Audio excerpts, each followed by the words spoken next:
be. It's not. It's fast fashion. Meghan would never. Oh, yeah, that's true. It's not Chanel. Okay, so we're going to talk about Meghan. She's had a high-powered Hamptons business summit. We'll talk about that. I bet she was wearing Chanel for that. We're going to talk about whether we'll ever see American Riviera Orchard as part of that. We'll talk about Harry claiming that Meghan has too much attention and that he can never bring her back to the UK. Prince Harry's inheritance. Yes, he's got no money, yet there is more money coming along. We'll talk about tabloids on trial and how it is horrific and how they have the audacity to not be ashamed of this crowdfunder for poor Thomas Markle. So we've a lot to dissect. Let's start with this high-powered business meeting, Kinsey, in the Hamptons over Meghan's new brand. So this brand, I mean, I feel like there have been births that have been quicker than this brand. When is the American Riviera Orchard actually going to come? You know, when they wait in a Chinese zoo for a panda to conceive and give birth, that happens more quickly than American Riviera Orchard. Well, Meghan Markle attended a summit in the Hamptons Friday titled the G9 Ventures Summer Summit. This was hosted by a power broker named Amy Griffin, who is, very, very well respected and has very deep pockets here in the States.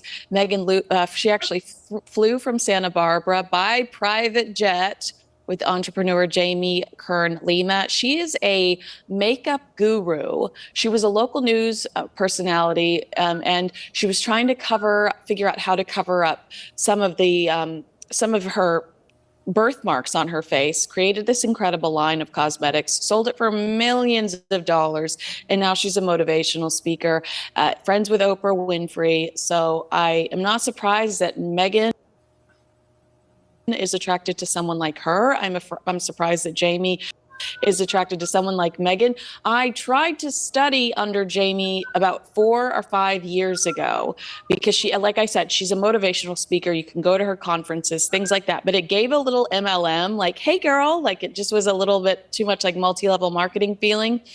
And so I distanced myself. But according to Page Six, Meghan was at this event trying to pick up some tips for American Riviera Orchard. I would argue that I also bet she was trying to find guests for her podcast, which we expect to launch on Lemonada Media in 2025. Meghan's been doing a lot of networking lately. She was also recently seen out with Father of the Bride star Kimberly Williams Paisley out in Santa Barbara. And Montecito. So obviously this is picking up steam. She is really trying to put herself out there, trying to make new friends, maybe find some investors, and see what other people can do for her in classic Meghan Markle fashion. However, that networking hasn't actually stretched to any local farmers or manufacturers that might actually create any kind of product. Now, what you have described is Meghan doing the thing that she does best and selling herself as the product. However, when it comes to jam, bread, any kind of, the tea towels, the dog biscuits, no local farmers or manufacturers in the Santa Barbara district have heard hide nor hair of any of these products actually being created or being approached to make any of these products. So I would suggest that if I was thinking of creating products, I would, network with people that could create products. What do you think? Well, it certainly sounds like the only thing that is moving forward aggressively is Meghan's new Netflix series, which, according to Page Six, looks gorgeous. This is where she is trying to pull off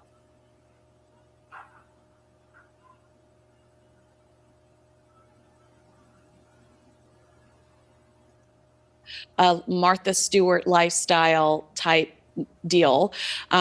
This is expected to come out in 2020, at the beginning of 2025, which surprises me because Lemonada, according to Richard Eden, was paused until 2025 because they apparently did not want to compete with this Netflix series or American Riviera Orchard. They say that it's taking months to edit because it's being synced for countries around the world. But we can see it at the beginning of 2025. Still no date confirmed with all of that information, no date confirmed for the launch of American Riviera Orchard. And my favorite part is that Prince Harry is strongly rumored to make at least a few cameos in the series, which how could he not? What is Meghan Markle without Prince Harry? And I love that, oh yes, they're taking time to edit it because of all the different markets. No, of course they're not. Meghan is in that edit room making that poor editor's life a living hell. No, my hair is up. No, the lighting isn't good enough. No, I don't like my fingers in that shot on the food. You know that editor, his life is going to be hell. And then he's going to say, Meghan, I think that shot is okay. Don't you dare not call me Duchess. So that poor editor's life will be hell. But it is nice to hear that Harry will be, the door of the cupboard will be unlocked, that Harry is kept in, and he will be allowed to roam freely in the background before being shoved back in the cupboard, because, of course, it is all about Meghan. Now, whether she has any product to actually hoik during this cookery show, who knows? But it's interesting, because on the one hand, she's brilliant at marketing herself, networking, all of those things. She's got a lot of the Ava Perons about her. I've said that before. Yet weirdly, Prince Harry says, but when she comes to the UK, she gets too much attention. It's terrible for her. It's awful. I could never bring her back to the United Kingdom because she has too much attention. Is there such a thing for too much attention for Meghan Markle? Well, we should probably classify this all within the tabloids on trial conversation, because this is a conversation Prince Harry had with ITV when he spoke of tabloids on trial. And this is all about Prince Harry, his ultimate fight to take down the tabloid media in the UK. At this point, it's a financial issue because it was dealt with criminally a decade ago. And Prince Harry says that he's kind of, it's David versus Goliath, and I guess him and Hugh Grant are David, but they are taking on the tabloid media for hacking. It's horrible. It shouldn't have happened, but it's not a David versus Goliath, Prince Harry. Not a lot of people have millions of dollars to spend on attorneys to fight about something that happened 10 years ago. But the idea that well-known myth of David, the royal prince and movie star, taking on Goliath. I mean, it is amazing the analogies that he uses to describe himself. Well, he also calls himself a dragon slayer. He also refers to himself as like somebody still has their video game controller in their hand on a Tuesday at noon. Like get a real job, Harry. But I also wanted to quickly reference back to the Hamptons, where spies told Page Six that Meghan was moving around this restaurant called Zero Bond in the East Hamptons without security. And she stopped to talk to News Nation and former CNN anchor Chris Cuomo. So Harry goes on TV to rip apart the media and say you can't trust the media. And then we've got Meghan in the Hamptons sitting there talking to one of America's most famous media personalities, Chris Cuomo, related brother to Andrew Cuomo, who was the governor of New York, got into a lot of trouble during the pandemic. I mean, Meghan... also Democrats, which I'm leaning towards Meghan endorsing Kamala Harris. But I just think that it's so funny how these two are on such different wavelengths. If the media is evil, why is Meghan Markle stopping at Chris Cuomo's table to have a powwow? And if security is such a problem, if he's so worried that something terrible could happen to Meghan, then why is she wandering around without any security whatsoever? They really should try and sink their story. She entered the restaurant by herself. Yeah. She walked up to the host stand by herself. Like there's an entire description about how she was by herself in this restaurant. And Prince Harry's literally telling us that we should be worried about Meghan Markle because, it was Thomas Cook was Googling the Princess of Wales before he attempted to assassinate President Donald Trump. Thomas Cook was not Googling Meghan Markle. Yeah. So that is clearly where the bigger security concern is. But it's interesting because obviously, as you say, there was some criminal behavior, and if there was any hacking going on, that is absolutely unforgivable. We don't know whether there was hacking when it came to his mother, Princess Diana, who, of course, he references during this interview for good measure. But also, he made a really interesting quote about what is in the public interest and what are the public interested in, and that's the line that he's trying to navigate. But for me, the problem I have with this is that this is a prince that has been pictured taking drugs, that has been open about taking loads of drugs, that has acted, in the most horrific way when it comes to nightclubs. Of course, let's not forget the Nazi costume. So it's not like he has not made himself newsworthy when it comes to the tabloids. It's not like he's lived a life where he sort of kept himself to himself within the confines of being a prince.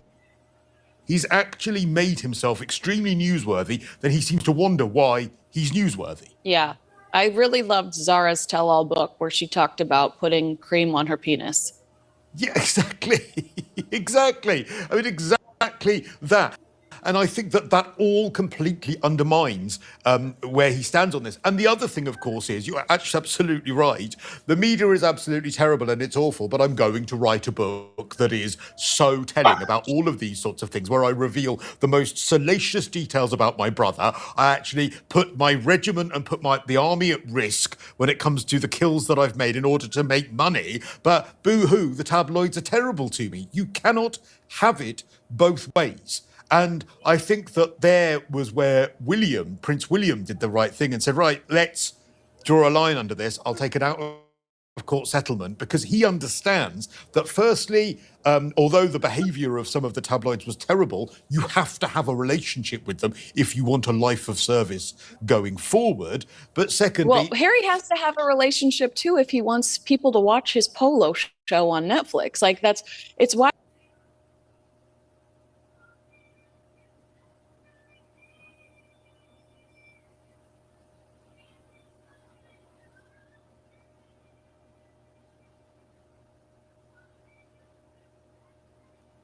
to me that he's constantly going after the media, but when Harry needs to promote Heart of Invictus, Absolutely. He's on Good Morning America. When Harry needs to promote the Invictus Games, he's on the Today Show. When Harry needs to promote Spare, he's sitting down with Anderson Cooper. Harry needs the media too. He just is refusing to acknowledge it. And you talking about Prince William sitting down and taking that settlement, Queen Elizabeth was alive, was highly aware of those negotiations, and was supportive of those negotiations, or they wouldn't have happened. Alive, conscious of everything that was going on.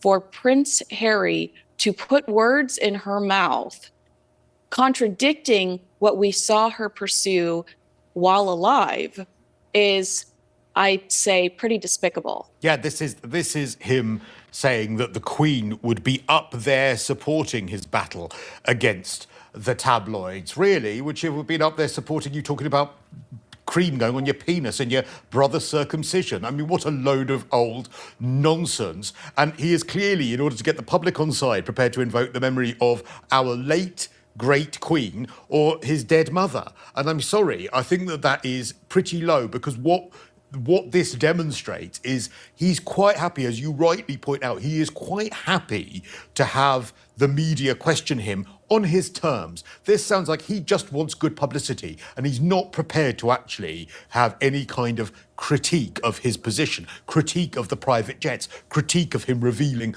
all of their intimate details, critique of his past behaviour, which has been repellent. Let's not forget the Nazi uniform before he lectures us on racism. So this is him just being a control freak. I'm happy for the media, but only if it's to my own gain and only if it makes me look good.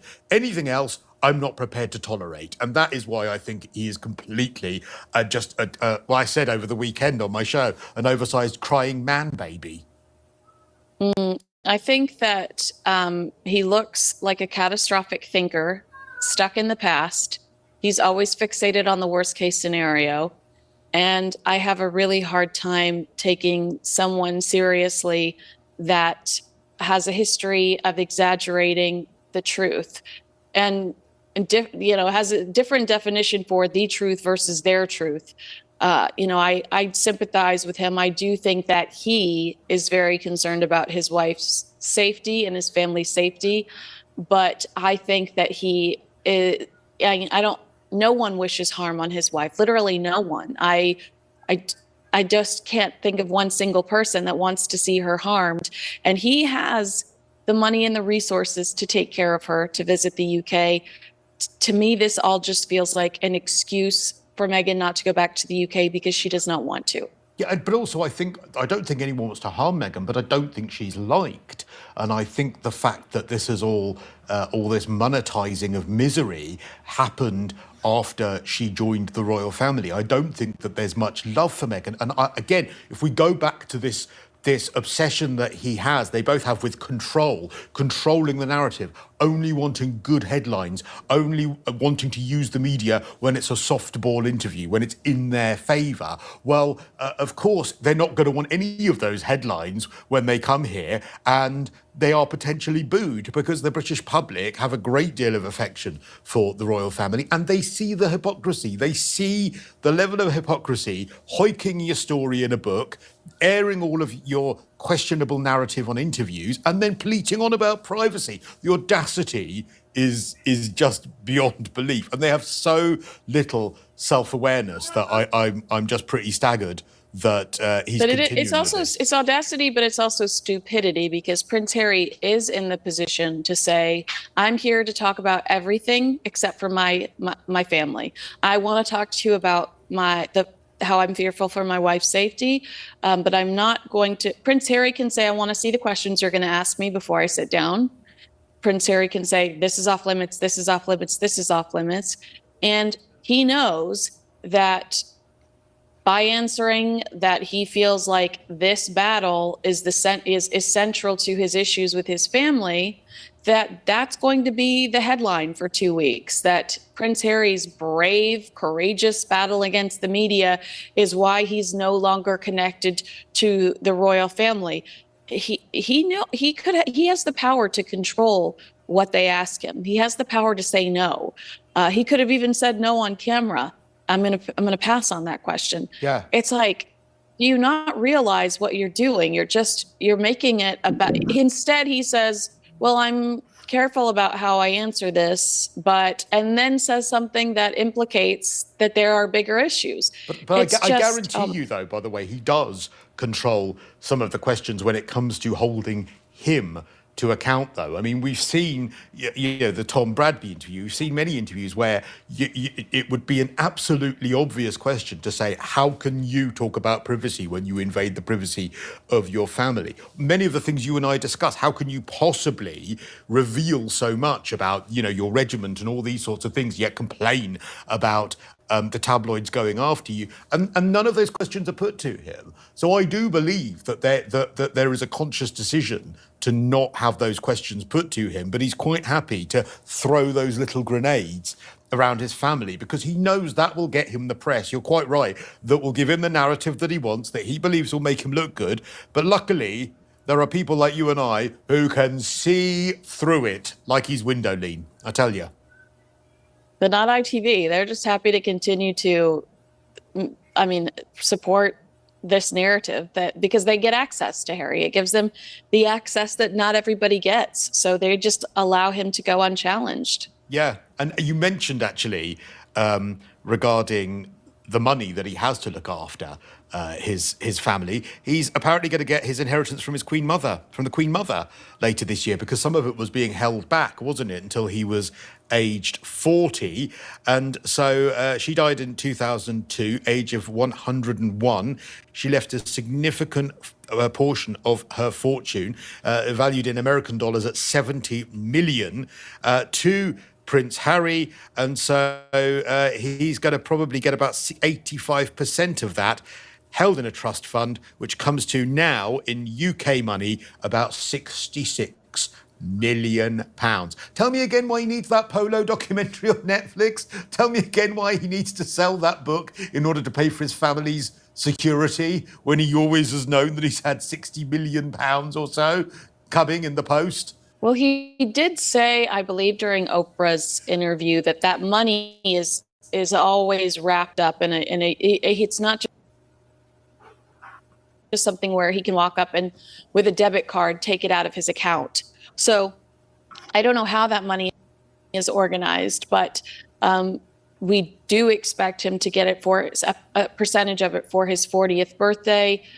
And yeah, I mean, I think that ultimately I don't know, maybe he thought he might not get it because of his behavior.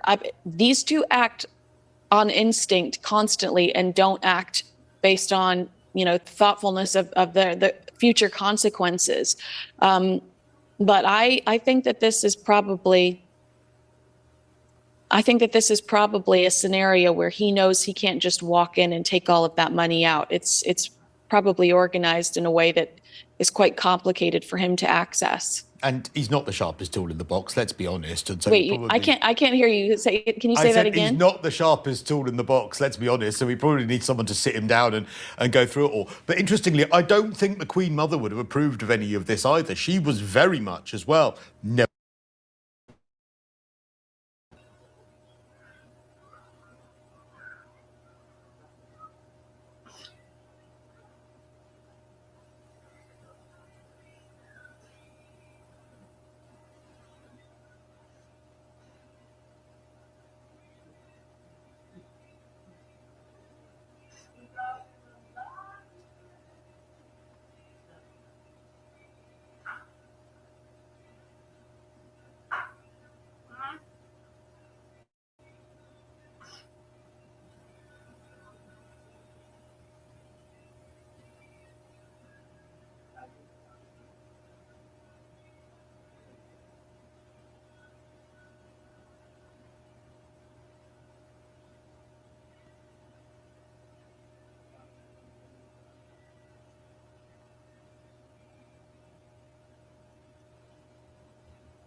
sharpest tool in the box, let's be honest. So we probably need someone to sit him down and go through it all. But interestingly, I don't think the Queen Mother would have approved of any of this either. She was very much as well never complain, never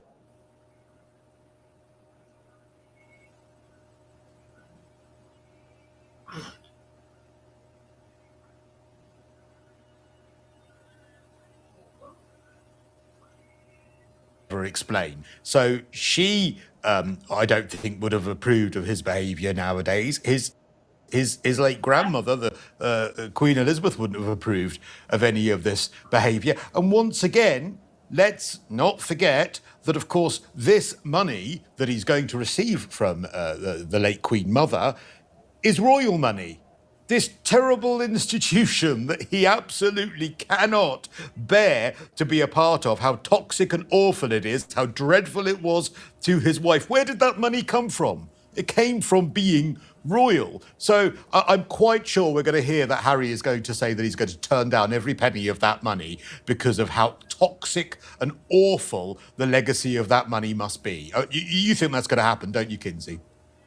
Well, I believe it may be Robert Jobson's new book about Catherine, the Princess of Wales, but there has been a new report about a significant amount of money that King Charles gave them before they left too, during the Megxit negotiations that we were unaware of. So he has received a very significant amount of money from the royal family since leaving. much more so than he alluded to during the Oprah Winfrey interview, which was already ludicrous at the time because we were sitting there in the middle of a plague, couldn't leave our house without masks on, couldn't walk our dog without masks on. Some of us, couldn't find jobs, work from home.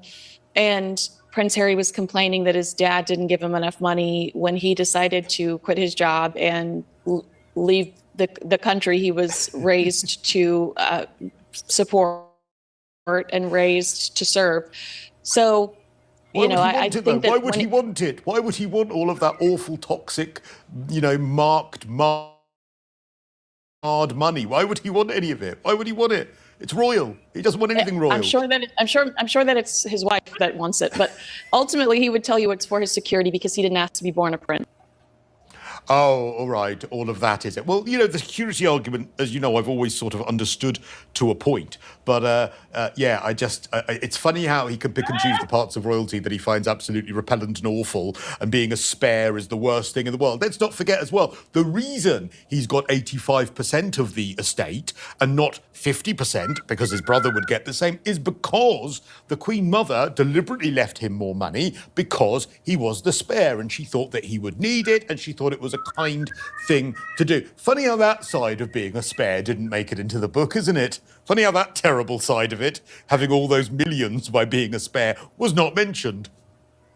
Well, while we're talking about finances, let's head over to Thomas Markle's, because he's had a little angel on his shoulder, and by way of Lady Colin Campbell, I should say, for Thomas's 80th birthday, Lady Colin Campbell decided to fundraise.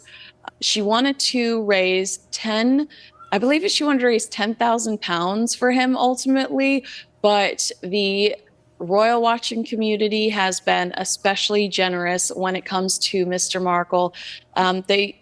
Lady Colin Campbell specifically said that she wanted Thomas to know that there was some good in the world after he lost contact with his daughter, Meghan Markle.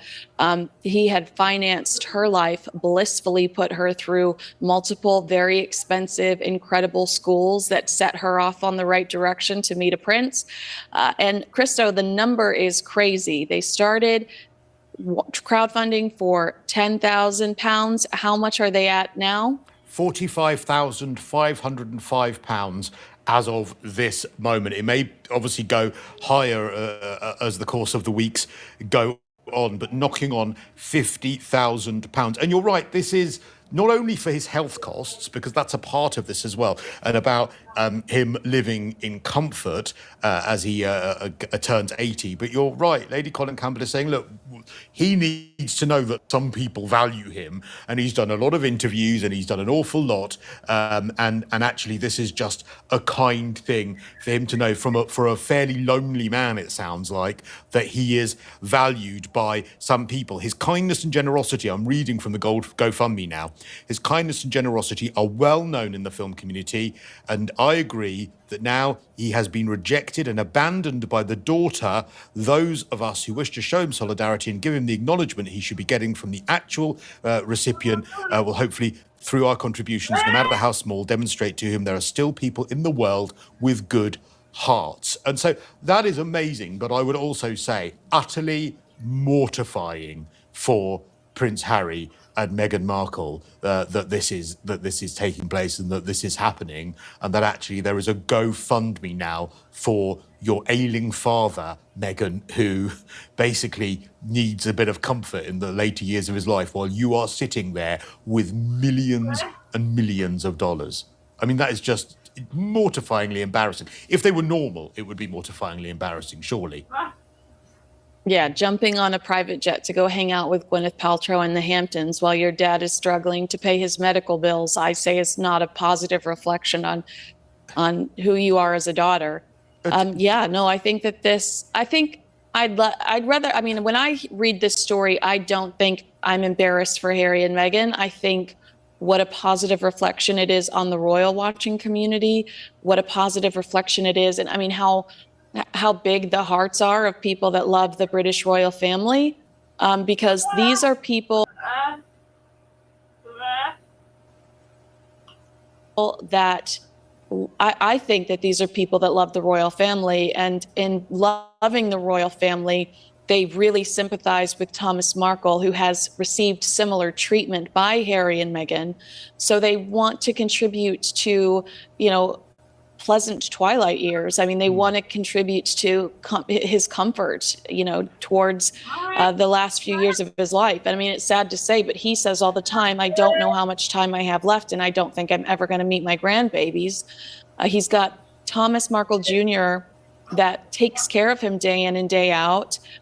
Samantha would if she could, but I don't think she's I don't think she's physically capable of it. But he does have two very loving children that support him in every way that they can.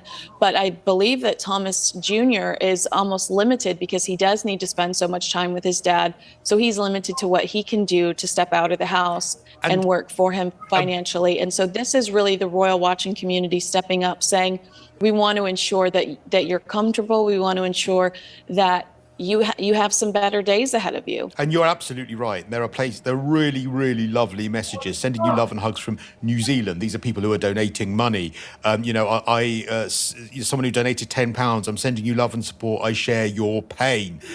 This is another one for £25. May this donation make you a little more comfortable. Someone who donated £5.